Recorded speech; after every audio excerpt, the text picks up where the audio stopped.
Dua, ada Ahmad Rusman dari Retail Sales Regional Sulawesi.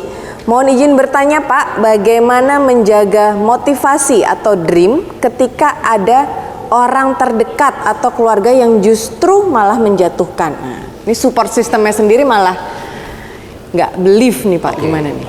Dengan Mas Ahmad Rusman. Mas Ahmad Rusman, pertama-tama saya daftar Pertamina di tahun 2008. Ketika saya daftar Pertamina 2008, saya dulu sebelum saya pindah di Pertamina itu saya seorang account director di perusahaan advertising agency. Jadi saya pindah dari Matahari, saya pindah ke TBWA. Nah di TBWA itu saya sebagai account director waktu itu menghandle account-account yang cukup besar. Ada Standard Chartered Bank, ada juga dulu Beiersdorf itu produknya dulu Hansa Plus. Nah, terus Bentul, Star Mile, itu kita menang pitching. Terus habis itu Teh Kotak. Jadi saya lagi di eranya saya.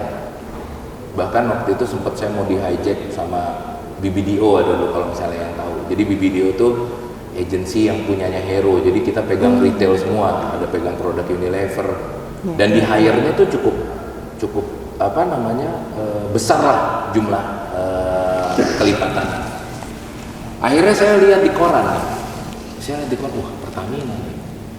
Kalau namanya agensi itu kan kerjanya kadang-kadang datang jam 2 siang, pulang jam 2 siang lagi besoknya. Jadi memang kadang-kadang saya berpikir, wah ini saya waktu itu pas anak saya baru lahir yang pertama, kayaknya saya harus berubah nih. Istri saya seneng banget kalau misalnya saya di agensi ini, karena kan cuek lah gitu, ke kantor pakai celana pendek, kadang-kadang pakai kaos aja. Tapi dulu saya lihat, wah Pertamina. Saya lihat waktu itu, mertua saya kan di Pertamina. Jadi saya, wah kayaknya saya nge-apply nih. Saya apply, kirim aplikasi. Ini bukan cerita bohong, ketika saya dipanggil, saya bilang sama istri saya, sayang, saya dipanggil nih Pertamina. Marah, nggak mau ngomong. Saya udah bilang, saya nggak mau kamu di Pertamina pokoknya. Gini. Oh iya. Jalanin terus, tes fisik, terus habis itu tes bahasa Inggris, tes apa, tiba-tiba keterima, dan suratnya terima dia lagi di rumah. Telepon lagi. Pertamina kan maunya menang sendiri lah pokoknya, waktu itu kita udah kerja kan. Kamu ternyata masih terusin ya? Ini sekarang kamu keterima lagi nih. Iya, terus gimana? Sekarang kamu ambil apa enggak nih? Kalau ambil kenapa ya Pak? Kalau ngambil nih kamu suruh bikin surat resign hari ini juga. Kalau misalnya enggak, katanya nggak jadi diterima sama Pertamina. Di suratnya ngomong gitu. Itu jadi begitu saya akhirnya memutuskan ngambil, sempet nggak ngomong lama tuh, karena terus terang memang secara salary atau secara gaji itu sepertiganya dari apa yang saya dapetin dulu. Saya langsung jual mobil, lagi nyicil Honda Jazz waktu itu saya jual. Habis itu bayar tagihan kredit card, sampai masih kesel terus. Jadi menurut saya, buat Mas Ahmad, kalau support system kita, kalau kayak saya, istri saya adalah menurut saya belahan jiwa saya waktu itu juga mempertanyakan keputusan saya. Ya yakinkan menurut saya. Nggak ada cara yang memang lebih baik selain membuktikan bahwa this is the best way. Nggak perlu kita bilang, sayang, tenang aja sayang. Atau support sistemnya yang tadi Mas Ahmad bilang ini bilang, misalnya dilawan dari sekarang, enggak, tenang aja, nanti kalau PRL udah naik gajinya gede. Pokoknya kita punya kesempatan lihat dunia ini. Boleh disampaikan itu, tapi jangan gunakan itu sebagai argumen yang memang membuat pengen supaya pikiran kita diterima tuh, wah kita terus-terusan argumen gitu. Kasih aja janji, oke, pokoknya ikut saya, support saya, pokoknya kita pasti akan bisa melalui ini sama-sama, dan pasti ini adalah jalan yang terbaik. Terus kalau misalnya memang ngerasa bahwa ini tetap nggak bisa, ya Mas Ahmad nih harus bikin yang saya bilang tadi nih, kata kuncinya, bikin gol-gol antara nih, lihat deh nanti. Kalau misalnya kamu support saya, kita pasti bisa deh nanti di 1 tahun atau 2 tahun seperti apa. Jadi buktikan dengan action, dengan tindakan, supaya memang hasilnya juga mengikuti usaha yang memang kita lakukan. Dan akhirnya percaya. Iya. Sekarang sih kayaknya istri saya nggak nyesel lagi. Ya iyalah, udah jadi direktur ya kan. Next, ini ada Fernando Sinambela, Wah, ras. Aceh Region Maluku Papua. Oh, jauh banget. Halo, Kakak Fernando. Pak Rifa, bagaimana cara kita mengimplementasikan atau memformalkan Dream It, Do It, dan Win It tersebut dalam pekerjaan kita? Dan bagaimana memanage waktu work-life balance seperti hobi-hobi Bapak namun tetap berprestasi? Oke. Saya coba, tadi kan saya sempat bilang kalau misalnya olahraga itu penting, karena olahraga itu mengajarkan kita untuk selalu sportif dan mengajarkan kita untuk bangun pada saat kita jatuh. Nah, itu juga menurut saya sebagai salah satu yang bisa diimplementasikan secara langsung. Kalau misalnya kita mau bisa lari maraton, kita harus punya program latihan 3 bulan untuk kita kuat. Ya, itu kita laksanakan di dalam pekerjaan kita. Jadi nggak ada sistem kebut semalam. Saya yakin itu semua bisa diimplementasikan. Nah, saya dari tadi kan bolak-balik mencontohkan diri saya nih. Tapi bukannya maksudnya saya narsis, tapi karena yang saya tahu itu doang gitu loh. Ini ada cerita nih waktu pas saya ikut Ironman terakhir. Kan saya selalu panik kalau misalnya berenang. Saya selalu takut karena saya memang asli nggak bisa berenang. Jadi pada saat saya di Ironman yang terakhir saya ikut waktu itu, saya berenang. Begitu nyemplung kolam berenang aja udah panik. Nggak selesai. Jadi tuh rasanya tuh semua teknik yang saya punya hilang. Sampai didatengin sama Marcelnya. So, are you still want to continue the race? Iya. Kenapa? Dia bilang, iya, soalnya my kids are waiting in the finish line.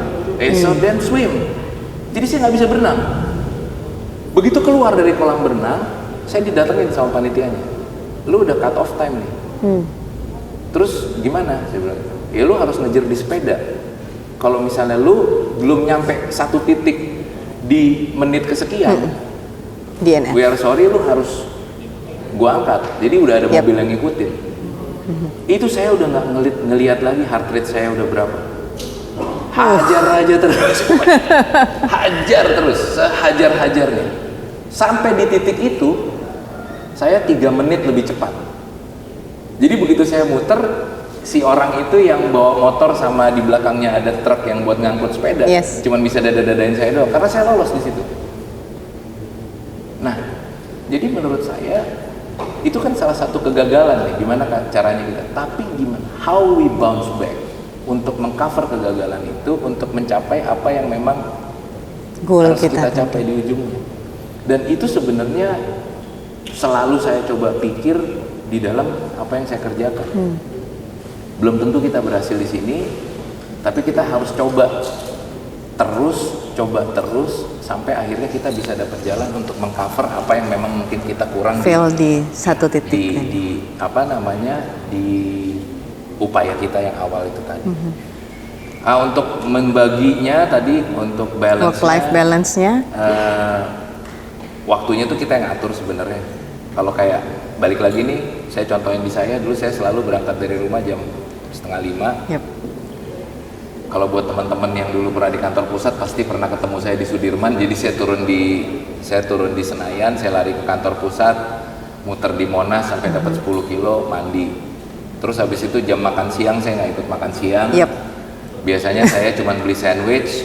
Terus habis itu saya ke kolam renang Cikini. Saya berenang 2000, berenang, balik. Habis itu balik sorenya. Kalau misalnya memang harus latihan sepeda, saya beli trainer di rumah, saya latihan malamnya.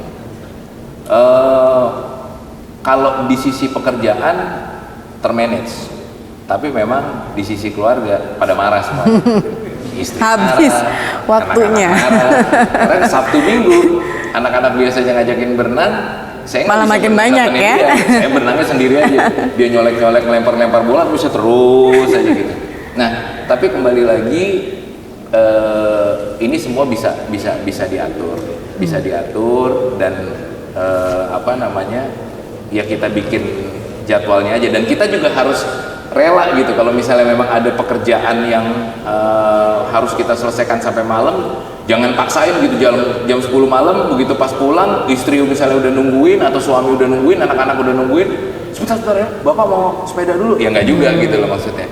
Karena ya kita harus bisa tahu mana yang memang harus kita korbankan. Saya rasa sebenarnya kalau misalnya kita cuma ngorbanin 1 atau 2 sesi, kalau misalnya latihan kayak gitu, fine sih. Karena kan kita juga bukan mau jadi atlet kan sebenarnya. Ini kita cuma hobi, terus kita juga pengen sehat, ya itu aja sih sebenarnya.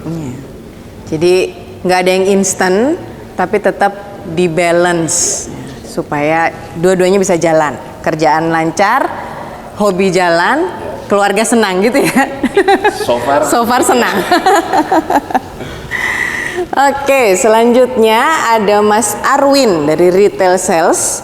Seperti yang kita tahu, Pak Rifa termasuk leader yang concern terhadap healthy life dan ini adalah hal yang sangat penting. Bagaimana cara Bapak untuk menginspirasi insan Pertamina lainnya supaya concern juga terhadap healthy life? Dan hasilnya sepanjang ini gimana Pak? Dulu saya sebenarnya bareng sama senior bikin Pertamina Runner kan. Papa Runner nih. Pertamina Runner, dulu awalnya Pertamina Runner. Jadi saya sama Pak Dani Adriananta, sama Pak Ali Mundakir, Pak Eldi Henry, Pak Tio, Pak Agus Wicak sama saya. Dulu kita sering ikut event sama-sama, terus habis itu bikin latihan sama-sama Pertamina Runner. Ya cuman memang ya kami juga mohon maaf karena kebetulan tiba-tiba ada kesibukan masing-masing, akhirnya nggak pernah ikut bareng lagi gitu. Tapi Pertamina Runner-nya ini sendiri sih tetap ada. Kayak di sini kan ada yang Pertamina Runner yang kenceng banget tuh siapa, Supardin. Yes. Nah ini kan itu kan sebagai salah satu bagian dari Pertamina Runner. Betul.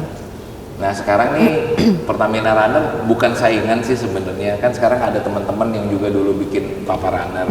Saya rasa sebenarnya mau Papa Runner mau Pertamina Runner, yang penting kan pokoknya runnernya nih. Yang penting bukan dia Papa atau Pertaminanya, tapi paling tidak gimana caranya kita bisa konsisten untuk selalu berusaha hidup sehat. Karena gini, nggak ada yang menjamin kalau misalnya kita sehat kita nggak kena sakit, nggak ada. Tapi at least kita coba. Jadi kita better do it daripada nggak sama sekali. Iya. Itu terus habis itu saya biasanya kalau sama teman-teman, kebetulan saya punya tim, ada Mas Reza. Selalu kalau misalnya setiap dinas atau setiap apa pasti kita bikin acara lari. Kita bikin acara lari. Disempetin ya, Bang. Ya intinya kalau misalnya kita bikin acara pagi lari biasanya malamnya kan nggak malam-malam. Dan jadi paling tidak kita berusaha untuk menularkannya dengan hal-hal semacam itu. Terus kita juga lagi bikin, ini ketua kelasnya berenang di Jakarta nih Pak Maya, VP Trading dan Other Business. Jadi kita bikin kelas berenang di Jakarta tiap hari Selasa pagi. Nah ini kelihatannya hasilnya juga udah cukup baik. Saya ngelihat dari sahabat saya Pak Awas Kosasi yang belum datang itu pas pada saat kelas pertamanya masih pakai papan. Tapi ternyata begitu kelas ketiga udah dicopot. Ya memang bukan Pak Awas yang jago, pelatihnya yang jago. Untung Pak Awasnya belum datang. Iya, mumpung Pak Awasnya belum datang. Jadi itu sih sebenarnya cara saya. Terus saya termasuk yang gini. Sekarang ini kayaknya nggak suka juga ya, maksudnya nongkrong sampai malam. Ya teman-teman tahu lah, kalau misalnya jam 10, setengah 11, ya kalau misalnya kita nongkrong biasanya tuh jam setengah 11, jam 11 udah mulai resah saya, karena saya biasanya kalau misalnya mau lari pagi itu paling tidak harus tidur 5 jam atau 5,5 jam. Jadi the way saya menjalankan apa yang memang saya lakukan setiap hari, kalau lagi pas bersama teman-teman, harapannya sih mungkin teman-teman juga bisa mencoba ngikut ya. Karena ya nggak ada buruknya sih, tidur nggak larut, bangun pagi, kan katanya kalau bangun pagi dapat rezeki nih, kalau kesiangan rezeki dipatok ayam gitu kan. Jadi emang benar. Kemudian kita lanjut lagi ya teman-teman. Ini kalau titik balik tadi kita Bang Rifa udah sempat cerita ya. Tadi titik balik waktu almarhum Bapak meninggal. Tadi saya lompatin ke ini Mbak Esi dari Patra Logistik. Apakah Bapak Rifa pernah menghadapi toxic leadership dalam lingkungan kerja? Kalau saya bilang Toxic. kalau saya bilang pernah, gini ya, saya mungkin nggak mau menyebut itu toksik, ya walaupun mungkin juga toksik. Tapi saya punya pengalaman. Tapi balik lagi, kita harus bisa mengembalikan ke diri kita. Wah, ini pada saat saya mengalami ini, kemungkinan besar di ruangan ini nggak ada yang tahu, termasuk Pak Jiem kayaknya mungkin nggak. Tapi rasanya waktu itu susah banget. Jadi saya nggak bilang bahwa beliaunya mungkin salah atau enggak, tapi memang kita nggak match saja. Tapi balik lagi, saya bukan sok idealis atau misalnya apa, tapi bener loh, ini yang saya pikirin. Kita kembali lagi ke diri kita. Saya selalu beranggapan bahwa hal-hal seperti ini ada di dalam kehidupan kita for a reason. Berarti kita sekarang lagi diminta untuk bersabar, kita diminta untuk gimana caranya cope with that situation, dan gimana caranya kita untuk tidak seperti itu. Karena untuk jadi pemimpin yang baik, teman-teman harus menjadi anak buah yang baik. Jadi nggak ada yang lahir tiba-tiba harus langsung jadi, enggak. Jadi harus jadi anak buah yang baik. Nah makanya saya ngerasa begitu, ya saya jadi anak buah yang baik aja udah. Jadi nggak, karena gini, pilihannya clear ada di kita. Kalau kita merasa bahwa ini toksik dan mengganggu kita, pilihan ada di kita kok. Either lu mau support atau stay di sini atau cabut. Nggak ada yang menghalangi kita untuk cabut kok. Tapi sekarang sebelum cabut tanya sama diri sendiri. Yakin nggak? Laku nggak lo? Kalau misalnya lu nggak laku, nggak usah sok-sokan. Iya nggak sih? Yes. Keren. Tapi kalau misalnya memang, ya oke ya, ini memang nyebelin. Kadang-kadang saya kalau misalnya lagi ketemu itu ke kamar mandi, saya tonjok tembok. Ada, saya ngalamin masa itu. Nyampe mobil tendang semuanya. Sampai rumah akhirnya jadinya orang rumah kebagian kena kesel-keselnya atau marah-marahnya. Tapi balik lagi, bekerja dan berdoa. Ya udah berdoa aja. Akan ada kesempatan, itu balance nanti saya bilang. Balance. Jadi kita pernah merasakan itu, kita juga nanti akan diangkat. Jadi sekarang yang saya bilang konsep balance itu, kalau kita bicara di konsep keagamaan, pada saat kita tidak merasakan ini di dunia ini, bisa jadi nanti di akhirat kita. Tapi nggak mungkin namanya Tuhan itu tidak adil antara kita dengan misalnya pemulung yang ada di luar. Tuhan sayang sama dia. Tapi apa yang nanti mungkin dia dapatkan, kenikmatannya bisa jadi bukan di sini kenikmatan duniawinya. Tapi pasti balance. Nggak akan mungkin nggak balance. Jadi menurut saya balik lagi, buat toksik saya pernah, tapi nggak usah terlalu hanyut di sana. Duit, pokoknya kerjain yang terbaik yang bisa kita kerjain dan belajar dari apa yang bisa kita pelajarin di sana. Dan pada saat nanti kita jadi pimpinan, jangan seperti itu. Ya. Itu aja sih kalau misalnya dari saya. Dan sabar tadi ya Bang ya. Sabar. Jalanin aja dulu. Ya kalau misalnya mau perlu bukul tembok. Oke, nah ini kayaknya para perwiranya masih sore lah, belum ngantuk-ngantuk amat kan? Jam 6 tadi Saking serunya. Panitia boleh dibantu, ada yang mau bertanya mungkin berapa? Dua dulu kali ya. Ada mic mungkin bisa dibantu panitia.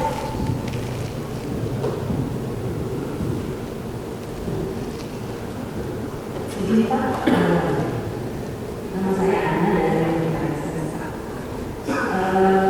Ini mungkin saya pengen nanya kepada ini Pak. Jadi saya pengen minta tips ini dari Bapak.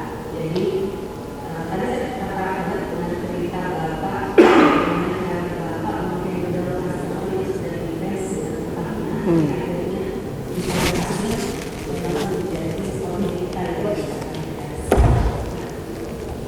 Situasi kondisi itu karena memang Bapak posisinya adalah sales yang punya jobdesk dan komunitas untuk memberikan solusi kepada customer.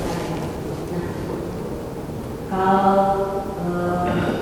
posisinya kita di lingkungan kita ya, kita kan kadang orang tetangga atau kita ada suatu komunitas kita yang baru tahu nih kita ini orang Pertamina kita kan bisa banyak pertanyaan juga produk-produk Pertamina atau mereka yang baru-baru ini Pak main Pertamina.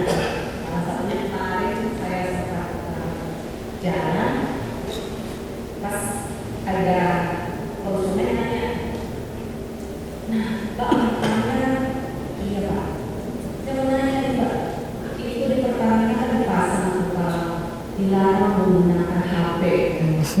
Nah, itu Pertamina ada betul pakai main Pertamina, pakai main Pertamina ya. Itu kan masih ada Pak. Gimana dong? Masih nggak dimungkinkan, masih bisa kita jadi masih bisa sedikit menjawab pertanyaannya dan sedikit ngeles lah. Cuma bentuknya memang jawabannya sudah tepat lah antara yang saya jawab dengan bentuknya hari Seninnya, saya kan dalam hari Minggunya, hari Senin itu sudah diposting di Pak di IG saya langsung. Terima kasih sama Mas Taufik nih. Mas Taufik tadi Mas Taufik kemarin saya tanya ada jawabannya langsung kasih. Nah pertanyaan saya tips saya bahasanya katanya seperti ini. Nextnya bila kita nih orang Pertamina mendapat pertanyaan lagi yang situasi kondisinya kita tuh nggak tahu kita harus menjawab apa, tapi kan kita nggak mau nih image kita sebagai orang Pertamina yang jatuh di bawah. Gimana sih Pak cara ada supaya kita bisa ngeles tapi ngeles aja jangan ngeles dari sekian. Terima kasih. Ini langsung jawab atau? Langsung aja Pak. Oke Mbak Ana, terima kasih. Ini terjadi juga ke saya. Jadi sebagai seorang sales yang mungkin tidak punya latar belakang teknis, kan akan sangat banyak hal-hal yang kita nggak ketahui. Nah, terkadang caranya sih dua sebenarnya. Kalau yang pertama, kalau sales itu kita harus sok tahu. Walaupun pada saat kita sok tahu, kita nggak bisa sok tahu yang berlebihan gitu loh. Akhirnya jadi berbohong, nggak bisa. Kita sok tahu, kita ikutin arah pembicaraan, tapi langsung at the same time kita harus begitu selesai pembicaraan itu kita langsung cross check ke teman yang memang tahu. Ini teknis banget yang saya kasih tahu. Baru kalaupun memang ada hal-hal yang perlu diperbaiki, jangan pernah malu untuk memperbaiki informasi itu. Jadi jangan sampai itu menjadi informasi salah yang nggak terperbaiki, yang terus-terusan. Balik lagi nih, ini contoh saya lagi nih, sorry ya. Waktu saya pertama kali gabung di Pertamina 2008. Tiba-tiba di 2008 atau di 2009 saya dapat tugas Satgas kan. Satgas Idul Fitri. Kebagian jaga di SDM. Sendiri tuh ya Bang? Saya masuk waktu itu industri marine. Saya masuk di SDM industri marine. Nggak ngerti sama sekali mengenai apa yang dilakukan oleh teman-teman di retail fuel, strategi apa, itu kan baru beberapa bulan benar-benar. Jadi saya tahunya pokoknya gimana caranya jualan di industri. Ke situ lah. Ketemu sama orang PLN segala macam ya. Ketemu sama orang PLN, terus habis itu orang dari SDM-nya juga ada. Kita lagi makan karena kebetulan waktu itu harinya kalau nggak salah hari H ya, itu hari Idul Fitri. Kita lagi makan. Tiba-tiba semua gerbang. Ternyata waktu itu di hari itu ada kunjungan. Tiba-tiba Pak Purnomo Yusgiantoro datang masuk sidak ke ruangan Satgasnya. Matilah gue nih.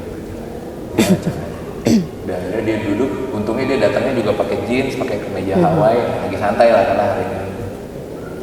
Siapa di sini orang Pertamina? Saya Pak. Yang PLN sama yang ini duduk aja lah, karena kan ini kalau misalnya orang pada mudik nih nggak ada yang pakai listrik juga di rumahnya kan. Yang Pertamina aja berdiri dulu kan. Coba kamu jelasin gimana strateginya Pertamina nih untuk mengatasi kelangkaan kalaupun memang terjadi kebutuhan yang keras dan juga kalau misalnya terjadi kemacetan di jalan tol.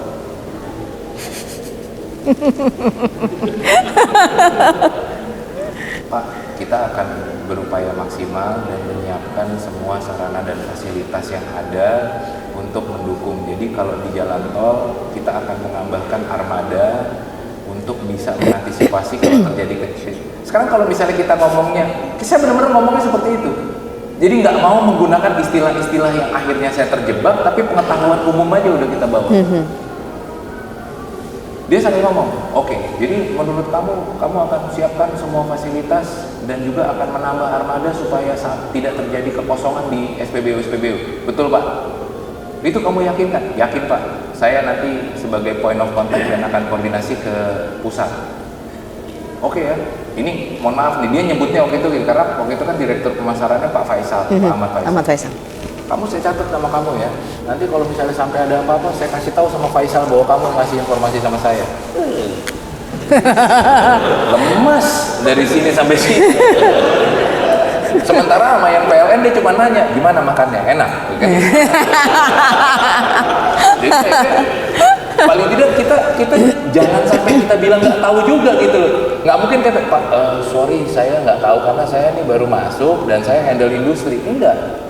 Kita harus di situ bawa nama Pertamina. Minimal yang secara umum harus dilakukan tuh harus kita coba sampaikan karena pengetahuan dasar kan kita ada nih. Tapi detailnya seperti apa, Pak? Saya mungkin harus secara detailnya jumlah armadanya dan aktivitas apa yang akan dilakukan kalau terjadi kemacetan akan saya cross check Pak. Nanti mungkin akan saya letakkan di laporan, harapannya bisa dilihat oleh tim berikutnya untuk bisa dimonitor selanjutnya. Abis itu begitu dia pulang langsung telepon ke pusat kan, benar nggak sih ini gini. Benar, itu namanya istilahnya SPBU kantong. Oh itu kan cuma tinggal istilah-istilahnya aja, itu yang dimasukin. Tapi paling tidak pertama, kalau misalnya memang ada hal yang memang kita benar-benar tidak tahu, saya selalu menjawab bahwa saya kurang tahu secara pasti. Saya minta waktu dan saya minta disiapkan PIC atau kontak yang memang bisa saya konfirmasi setelah ini. Tapi berikan target yang jelas. Kasih saya 5 menit Pak, kasih saya 10 menit. Ini juga yang harus dilakukan sama kita semua nih. Jadi pada saat kita mau ada goal tertentu atau mau ada action tertentu, tetapkan waktu pencapaiannya untuk kita bisa monitor. Buat bapak-bapak VP, buat bapak-bapak manajer atau GM, pastikan gitu kalau misalnya nulis disposisi. Jangan cuman T garis miring L aja kan, biasanya kan susah juga gitu. T apanya di TL, isi suratnya apa, ujungnya TL. Jadi kalau bisa sebutkan, tolong ya sesimpel kalau misalnya malas baca, tolong direview dan sampaikan ke saya poin-poinnya dan usulan saudara kembali ke saya baik hari ini tanggal sekian jam segini. Jadi buat teman-teman yang kita ajak bicara pun atau tim yang misalnya kita ajak diskusi pun tahu gitu ekspektasinya seperti apa. Jadi nggak ngambangin. Itu sih mungkin Mbak Ana semoga menjawab. Gitu. Iya. Terima kasih Mbak Ana. Clear ya? Oke. Next, ada lagi? Ada lagi yang mau bertanya? Oh. Mau bilang apa?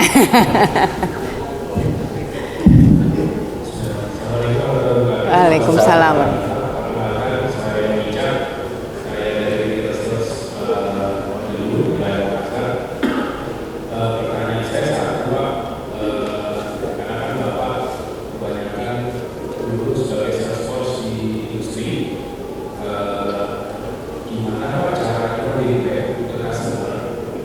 Dalam hal ini kan PLN sebagai retail, di mana customer retail itu kan